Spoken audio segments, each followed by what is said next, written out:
हीच तर प्रेमाची गंमत आहे या नाटकातील काही कलाकार माझ्याबरोबर आहेत, त्यांच्याशी थोड्या गप्पा मारूयात. अदिती, हॅलो. राजश्री मराठीमध्ये तुमच्या दोघांचं स्वागत आहे. बरं, तुम्हाला म्हणजे तुला मी आधी प्रश्न विचारेल की तुला आधी बेस्ट ॲक्टर म्हणून एक ॲवॉर्ड मिळालेला, जरा आमच्या प्रेक्षकांना सांगशील? मी एक नॉट ओन्ली मिसेस राऊत नावाची फिल्म केली होती, त्याला नॅशनल अवॉर्ड मिळालेला आहे सर्वोत्कृष्ट मराठी चित्रपटाचं. राज्य शासनाचे 12 पुरस्कार मिळालेत आणि त्यावेळेला मिसेस राऊतची जी मी भूमिका केली होती तेव्हा मला जवळपास 7 ते 8 बेस्ट ॲक्ट्रेसची अवॉर्ड्स आहेत. बरं सुखदा, तू काय सांगशील? तुझ्या या अभिनयाची सुरुवात कशी झाली आणि ह्या प्रयोगाला तुझी निवड कशी करण्यात आली? अरे बापरे, दुसऱ्या प्रश्नाचं उत्तर आधी देते कारण मला माहिती नाही एवढंच उत्तर आहे त्याचं. अभिनयाबद्दल विचारशील तर मी ओरिजिनली कथक डान्सर आहे. मी आता एक 18-20 वर्ष कथक करते आहे आणि मी एक उर्दू सिरियल करत होते. ते पहिलं प्रोजेक्ट माझं म्हणता येईल, जी आम्ही पाकिस्तान आणि UAEतल्या NGOसाठी करतो ती सिरियल. पण कमर्शियली पहिलं माझं काही असेल तर तुझं माझं जमेना नावाच्या सिरियलमधनं मी पहिल्यांदा दिसले.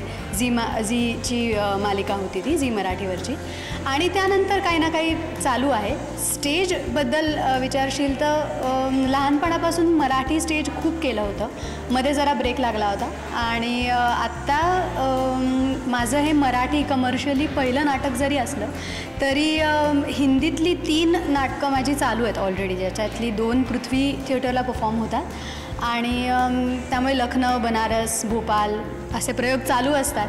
आणि मराठी आता आय एम रिअली एक्सायटेड की आता मराठी नाटक करते त्यामुळे मला महाराष्ट्रात फिरता येणार आहे आणि इतक्या सुंदर टीमबरोबर केंकरे सरांच्या डिरेक्शन अंडर काम करता येतं आहे and I am very happy about it. नक्कीच. हीच तर प्रेमाची गंमत आहे, या टायटलमध्येच गंमत लपलेली आहे. तर या दोघींना आपण विचारूया की ती नक्की गंमत कोणती आहे. अदिती, काय सांगशील? काय गंमत आहे आणि तुम्ही काय धिंगाणा घातलाय? कसं आहे ना की काय गंमत आहे, जर आत्ताच मी प्रेक्षकांना सांगितलं तर प्रयोग बघायला येतील तेव्हा ती जी उत्सुकता असते की अरे आपण काहीतरी त्या गंमत बघणार आहोत, जाऊन ती निघून जाते. प्रेमाची गंमत म्हणजे प्रेमावर आधारित नाटक आहे आणि त्याच्यामध्ये या नाटकातनं कुठलाही उपदेश किंवा संदेश वगैरे आम्हाला काही द्यायचा नाही आहे की प्रेम ह्याच्यावर आम्हाला एक भाष्य करायचं. आणि खूप सुंदर गोड असं नाटक आहे की प्रेमात पडलेला माणूस किंवा प्रेमात पडलेली मुलगी, त्यांच्या आयुष्यामध्ये काय काय गमती जमती होतात, त्यांच्या आयुष्यात काय काय चांगले वाईट जे काही त्यांना अनुभव येतात, त्या ह्याच्यातनं जाऊन शेवटी विजय कोणाचा होतो तर प्रेमाचा. अशा पद्धतीचं हे नाटक आहे. आणि आमची ही टीम, आता सुखदा म्हणाली तसं की आम्ही जरी सगळेजण पहिल्यांदाच भेटलो असू, ते माझं पण हे व्यावसायिक ह्याच्यातलं पहिलंच नाटक आहे. मी आत्तापर्यंत हौशी रंगमंच हा खूप केलेला आहे, पण नाटक हे नाटक असतं. त्यामुळे व्यावसायिक काय किंवा हौशी काय किंवा समांतर काय ह्याच्यामध्ये फरक न करता आम्ही सगळेजण एक नाटक करतोय, आम्ही खूप एन्जॉय करतोय आणि आम्ही जर ते एन्जॉय नाही केलं तर प्रेक्षक करणार नाहीत. त्याच्यामुळे माझी अगदी खात्री आहे की जो कोणी प्रेक्षक येईल, की आजच्या काळामध्ये आपल्याला आयुष्यात खूप टेन्शन्स असतात, तर ते सगळे बाजूला ठेवून लोक हे नाटक बघायला येतील आणि जाताना खूप आनंदी आणि सुखी होऊन जातील. नक्कीच. कसं आहे ना, आता विविध विषय घेऊन किंवा नव्या दिमाखाची नाटकं आपल्याला पडद्यावर पाहायला मिळत आहे आणि तुझं एक ऑफिशियल लुक आहे, जसं मला तुमचे डायरेक्टर म्हणाले, अगदी तुझी निवड त्या रूपातच केली होती. मग हे अगदी टाईट लुक, हे ऑफिशियल लुक म्हणजे या नाटकामध्ये पण आहे का? नाही, खरं तर तसा माझा लूक अजिबातच नाही आहे.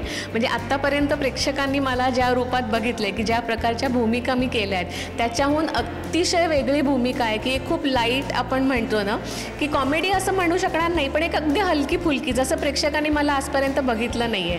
आणि विजय केंकरे हे जवळपास मला 28-30 वर्ष ओळखत आहे, त्याच्यामुळे त्याला माहिती आहे की मी हे करू शकते. आणि तिथेच मला असं वाटतं की त्यांनी मला काही न विचारता त्यांनी सांगितलं, अदिती तू हे नाटक करतेस. आणि त्याच विश्वासावर मी असं म्हटलं की नाही, हो मी नाटक करते. म्हणजे कुठली स्क्रिप्ट आहे काय हे न विचार करता. आणि मला असं खूप आनंद होतो आहे की मला अशा वेगळ्या प्रकारचं असं हलकं फुलकं नाटक करण्याची संधी मिळाली. नक्कीच. बरं सुखद, आता मी तुझ्याकडे वळते. तुझी काय गंमत आहे या नाटकामध्ये? माझी काय गंमत आहे, मी आता एक ओव्हरऑल सांगू का? या नाटकात आहेत 5 पात्र, 5 कॅरेक्टर्स आणि प्रेम या संकल्पनेविषयी प्रत्येकाची जी फिलॉसॉफी आहे ना ती वेगवेगळी आहे. कोणासाठी अत्यंत काय आपण म्हणतो रोजेस अँड कॅन्डल्स असेल प्रेम, तर कोणासाठी कर्तव्य असेल, कोणासाठी एकदम एकनिष्ठ राहणं असेल, तर कोणासाठी एकदम फुलपाखरासारखं राहणं असेल. तर त्या एकाच प्रेमाकडे ही 5 लोक कसं बघतायत, कोणी खूप काळजी घेत आहे, तर कोणी अगदीच बेफिकीर आहे. मी म्हटलं तर अगदी ऑपोजिट एंड्स पण आहेत आणि तरी हे सगळे एकत्र आहेत. मग हे एकत्र कसे आहेत आणि हे कसं काय जुळून येतं आहे सगळं इज द प्ले अबाउट, असं माझ्या पॉईंट ऑफ व्ह्यूने मला दिसतं आहे असं. नक्कीच. बरं, तू काही ठिकाणी म्हणजे कथ्थक डान्समध्ये सुद्धा पण तू अव्वल आहेस, म्हणजे तुझं एक वेगळं करिअरसुद्धा आहे. तर तू हे दोन्ही कसं मॅनेज करते? कारण की प्रयोगाला रिहर्सलला फार वेळ द्यावा लागतो. मग हे तू दोन्ही करिअर कसं सांभाळतेस? एक वेळ मी असं म्हणेन की कथक आणि अभिनय हे मॅनेज करणं सोपं आहे. एक वेळ तिसरं माझं महत्त्वाचं करिअर असं आहे की मी क्लिनिकल सायकोलॉजिस्ट आहे. मी मास्टर्स केलं आहे क्लिनिकल सायकोलॉजीमध्ये आणि ते आहे खरं तर जे मला नाही परस्यू करता येत. या नाटकामध्ये काम करायचंच आहे, तर नेमकं काय कारण होतं? मी दोघांना प्रश्न विचारते. आदिती, माझ्या बाबतीत तर झालं की मला स्क्रिप्ट आवडली एकतर, आणि आत्तापर्यंत ज्या पद्धतीची नाटकं मी केली आहेत त्याच्यापेक्षा मला वेगळं काहीतरी करण्याची संधी इथे मिळत होती. आणि फायनली नाटक हे नाटक असतं, म्हणजे ते आधी ज्या लोकांनी केलेलं आहे त्यांनी अप्रतिमच केलेलं आहे आणि आम्ही जे करणार आहोत ते एकदम वेगळ्या पद्धतीने करणार आहोत. कारण प्रत्येकाचे तुमची ट्युनिंग वेगळं असतं, तुमची एक टीमवर्क वेगळं असतं. त्यामुळे मला असं वाटतं की हे नाटक करायचं होतं असं काही माझ्या मनात नव्हतं की नाटक कुठलंही चांगलं असेल तरी माझी करायची इच्छा होती. आणि जेव्हा हे नाटक आलं, विजयने जेव्हा विचारले की हे नाटक करशील का, आणि मी स्क्रिप्ट वाचली, तर स्क्रिप्ट वाचल्या मला असं वाटलं की येस, हे नाटक मी करावं, कारण मला त्याच्यातनं आनंद मिळणार आहे. आणि जेव्हा मला जेव्हा आनंद मिळेल तेव्हा प्रेक्षकांना त्याचा आनंद मिळू शकतो. नक्कीच. तू काय सांगशील? मला मुळात हे नाटक करायचं होतं कारण हे मराठी आहे. मी हिंदी नाटक आणि हे सगळं चालू जरी होतं, तालमी प्रयोग महाराष्ट्राच्या बाहेर होत होते हिंदी नाटक असल्याने, तर मला एक खूप असं होतं की अरे मराठी नाटक करता यावं आपल्याला, जेणेकरून महाराष्ट्रात आपल्याला फिरता येईल. किंवा एक काय आपण म्हणतो, शेवटी मराठी नाटकाची ओढ वेगळीच होती कारण सुरुवात तिथून झाली होती माझी. त्यामुळे मला जेव्हा हे नाटक विचारलं तेव्हा एक तर आय वॉज व्हेरी हॅपी. हे नाटक मी बघितलं होतं, मी खूप लहान होते तेव्हा, त्यामुळे मला अगदी पुसटचं आठवत होतं. आणि स्क्रिप्ट वाचून मला हे जे माझं कॅरेक्टर आहे ना माणिक नावाचं, ते एक असं वेडं कॅरेक्टर आहे. ते भयंकर मला आवडलं की अशी कशी ही मुलगी आहे.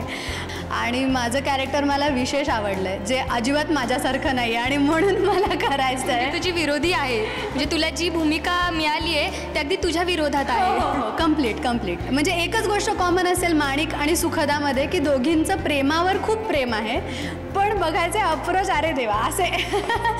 मला खूप मजा येणार आहे, वेगळंच आहे काहीतरी. नक्कीच. बरं, तुमच्या दोघांनाही माहिती आहे का की नाटक करणं म्हणजे आता सध्या तरी पाहत आहेत, पण पूर्वीचा काळ होता की नाटक म्हणजे अगदी असं व्हायचं की नाटक नको, आपण सिनेमाला जाऊया असं. मग आजची परिस्थिती जरी बदलली आहे की काही जण नाटकांना पसंती देत आहेत, म्हणजे अगदी तिकीट वगैरे काढून नाटक पाहायला जात आहेत, पण मग तुमच्या मनामध्ये असं काही आहे का की नाही, आपण नाटकाला फर्स्ट प्रेफरन्स नको द्यायला, आपण काही सिनेमेच करूयात, असं काही तुम्हाला कुठेतरी वाटतंय का? तुमचा दृष्टिकोन काय आहे? मला तर अजिबात असं वाटत नाही, कारण मला असं आठवतं आहे की आम्ही एका नाटकाचा प्रयोग केला होता अनेक वर्षापूर्वी. तेव्हा फक्त एक प्रेक्षक होता आणि त्या एका प्रेक्षकासाठी सुद्धा आम्ही तेवढ्याच मनापासून काम केलं जेव्हा आपण एक हाऊसफुल थिएटर बघतो. त्याच्यामुळे आमच्यासाठी जेव्हा आता आपण म्हणतो की आपण कलाकार आहोत, त्यामुळे आपण असा विचार तर कधीच करत नाही की अरे प्रेक्षक येतील का. आपण मनापासून करतोय, आपण ज्या जिद्दीने तो प्रयोग करतो त्या ह्याच्याने प्रेक्षक कितीही असू देत, त्याचा आपल्यावर एक कलाकार म्हणून तर एस्पेशली माझ्यावर तरी असा कधीच फरक पडत नाही की कमी प्रेक्षक आहेत ना म्हणून चला आपण पाट्या टाकूया, आता हाऊसफुल नाटक आहे ना तर आपण खूप छान काम करूया. त्यामुळे हा मुद्दा मला असं वाटतं की कुठल्याही कलाकाराला येऊ नये, की तुम्ही एकदा ॲक्सेप्ट केलेलं आहे की आपण या ह्याच्यात काम करतोय, आपण मनापासून काम करतोय, बाकी सगळं प्रेक्षकांवर आहे. हे बघा, आपण खूप मेहनतीने किंवा आपल्याला आवडतं म्हणून नाटक करतो, काही लोकांना आवडेल काही लोकांना आवडणार नाही, पण मला असं वाटतं की त्याच डेडिकेशननी काम करत राहिलं पाहिजे. नक्कीच. म्हणजे तुला खरं तर सॅल्यूट आहे, कारण की एक प्रेक्षक होता तरीसुद्धा तू भूमिका आणि तुझं जे कर्तव्य होतं ते तू निभवलंस.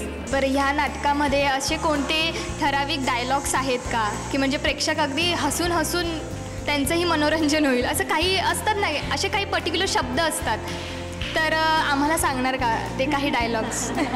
तुम्हाला व्हेरी ऑनेस्टली सांगू का, असा एक डायलॉग आम्ही सिंगल आउट करूच शकत नाही, कारण अख्खं नाटकच तसं आहे. त्यामुळे आम्हाला असं वाटतं तुम्हाला अख्खं नाटकच दाखवायला पाहिजे लोकांना हसण्यासाठी. कारण हे कॉमेडी जरी आपण म्हटलं ना तरी असं अंगिक कॉमेडी नाही आहे, हे शाब्दिक आपण म्हणतो किंवा सिच्युएशन्सप्रमाणे ज्या गोंधळ किंवा जे घडत जातात. त्याच्यामुळे अशा नाटकांमध्ये एक असं काही वाक्य नसतं की ज्याच्यामध्ये तुम्ही सांगू शकाल की अरे हीच तर प्रेमाची गंमत आहे. आम्ही तर हेच सांगू शकतो की तुम्ही पण येऊन अनुभव घ्या त्याचा की प्रेमाची गंमत काय असते. नक्कीच नक्कीच. म्हणजे आमच्या प्रेक्षकांनाही आवडेल की तुम्ही त्यांना काय सांगू इच्छिता की हे नाटक जाऊन का पाहावं त्यांनी. म्हणजे तुम्ही जेव्हा सांगाल तेव्हा त्यांची उत्सुकताही तेवढीच वाढेल. काय सांगाल, का पाहावं त्यांनी हे नाटक जाऊन? तुम्ही जर कोणावर मनापासून प्रेम करत असाल, अगदी मनापासून प्रेम करत असाल, तर तुम्हाला हे नाटक नक्की आवडेल. आणि प्रेम हे फक्त नवरा बायको किंवा गर्लफ्रेंड बॉयफ्रेंड असं नसतं. प्रेम हे इतकी मोठी व्याख्या आहे की आई वडील आहे, मित्रांचं प्रेम आहे. तर प्रेम ह्याच्यावर जर तुम्ही प्रेम करत असाल तर तुम्हाला हे नक्की आवडेल नाटक.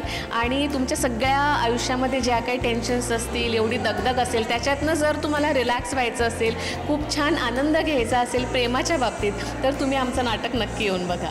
तुम्हाला जर असं असेल की भयानक दमलो आहे, आज दिवसभर खूप काम केलं आहे, आज बँकेत खूप काम होतं, आज घरातली मोलकरीण आली नाही आहे किंवा स्वयंपाकाच्या मावशी आज कशा आल्या नाही आहेत, खूप दिवसभर दमलं, आता मी काय करू, तर तडक घरातून निघा आणि आमच्या नाटकाला या. कारण एक 3 तास असं डोकं बाजूला ठेवून तुम्ही पूर्णपणे रिलॅक्स होऊन घरी परत झाले याची आम्ही गॅरंटी देतो.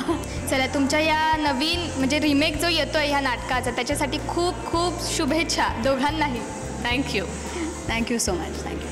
चला, प्रेमाची एक अनोखी व्याख्या आपल्याला म्हणायला काही हरकत नाही की प्रेमाची एक नवीन व्याख्या यांनी या नाटकामार्फत देण्याचा छान प्रयत्न केलेला आहे. आणि प्रेम म्हणजेच ईश्वर आपण म्हणतो. तर प्रेमवीरांनो, तुम्ही नक्की जाऊन हे नाटक पहा, म्हणजे तुम्हालाही याची गंमत नक्कीच ओळखता येईल.